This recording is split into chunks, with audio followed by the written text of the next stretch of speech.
One dead, five others injured in subway shooting in New York City. Man with a machete attacked police in the Lucea Police Station. This is Undiluted News. Mikey Bones reporting. One person was killed and five others were injured in a shooting at a New York subway station yesterday. The station is in the Bronx at the intersection of Mount Eden and Jerome Avenue.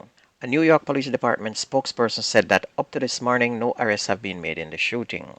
And the gunfire broke out on an elevated train platform in the Bronx at around 4:30 p.m., a time when stations throughout the city are filled with kids coming from school and many workers are beginning their evening commute.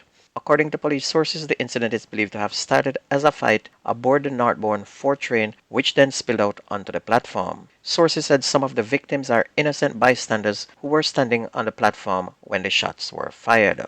Local media, citing unnamed police sources, reported 4 of the 5 injured have serious injuries and 1 has minor. The victims are 4 males and 2 women. And police said that the man who was killed was in his 30s. In Jamaica, Mayor of Kingston Delroy Williams has declared that the Jamaica Labour Party will retain its hold on the Kingston and St. Andrew Municipal Corporation. Mr. Williams said based on information gathered on the ground, he is confident that the GLP will win by a large majority in the February 26 local government elections compared with 2016.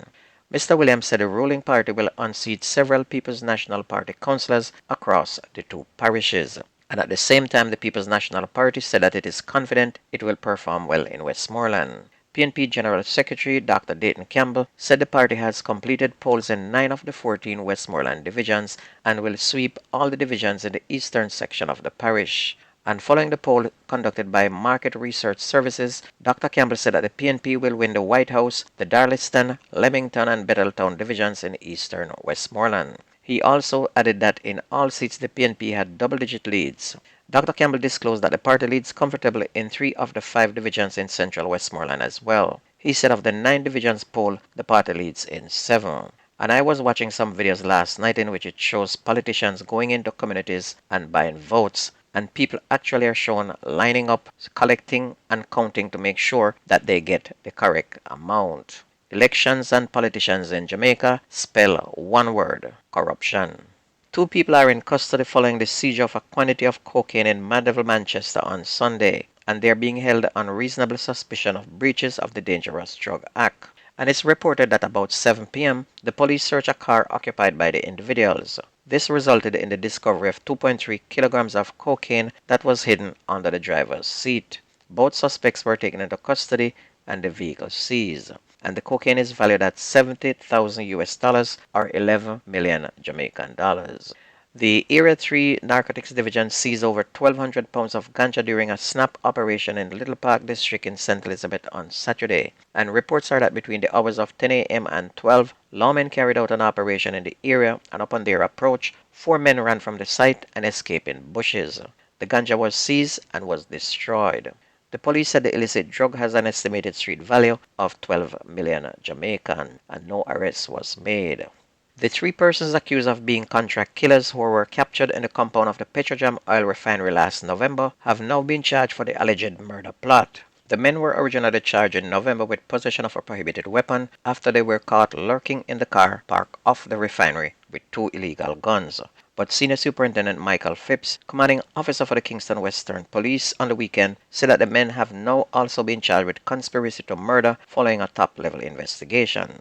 And the accused are 22-year-old Ryan Morrison, construction worker of Belvedere District in St. Andrew, Nicholas Freeman, 29, and 22-year-old Akeem Moore, both of Pleasant Heights, Rockford in St. Andrew. An investigation by the Criminal Investigation Division revealed that the men had been hired to kill a senior employee at a refinery by another employee. And this next story is sheer madness. A 48-year-old man is hospitalized in serious condition after he was shot while attempting to attack police personnel inside the Lucea Police Station in Hanover on Monday morning. Investigators reported at about 9 o'clock a female constable attached to the station had just exited the compound when she was attacked by the machete-wielding man. She ran back into the guard room screaming for assistance as the man gave chase. Another female constable at the front desk was forced to flee when the man ran into the guard room, causing a commotion. A sergeant who heard the commotion pulled his weapon and opened gunfire on the machete-wielding suspect, who refused an order to drop the weapon. The wounded man collapsed outside the guard room and he's now under police guard at hospital. And if that no madness, nothing is.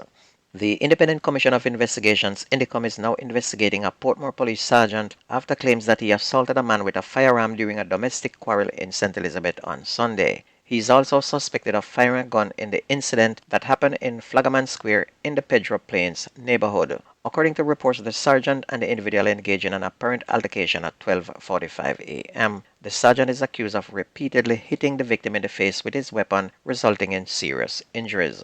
An investigator said that he allegedly fired 2 shots from his handgun in a public space.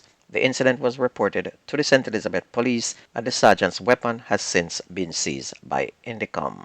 Onto sports, Brazil will not defend its Olympic men's soccer title in Paris after losing 1-0 to its regional rival Argentina on Sunday. In a decisive South American Olympic qualifier, Luciano Gondo scored the winner for the Argentina under-23 team. And he headed across from Valentin Barco Pass goalkeeper Michael in the 78th minute at the Bridgeo Stadium in Caracas. So there's no Brazil in the Olympics this year.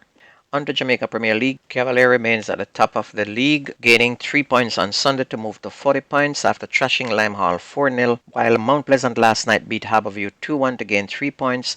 They now have 39 points, which is 1 point behind Cavalier, and move back into second place and knock Tivoli into third. Tivoli on Sunday had gained 3 points with a 2-0 beating of Humble Lions, but they were knocked from second to third on 37 points. Portmore also suffered displacement from third to fourth on 36 points after a 2-2 draw with Mullines United. And in other games, Dunbeholden and Treasure Beach played out a 1-1 draw. Dunbeholden got displaced from 6th and are now in 7th place on 24 points, while Montego Bay and Arnett played to a 0-0 draw, holding 8th place on 23 points. Arnett, meantime, with the 1 point, is on 34 points in 5th place. And last night, Waterhouse returned to winning ways with a 1-0 win over Vere to hold in 6th place on 26 points. And don't forget, the best news and sports takes place on this station. If you missed the news, please go to YouTube, type in Jamaican Undiluted News, listen, like, share, and subscribe to keep it going. My name is Mikey Bones. Have a wonderful day, everybody. I gone.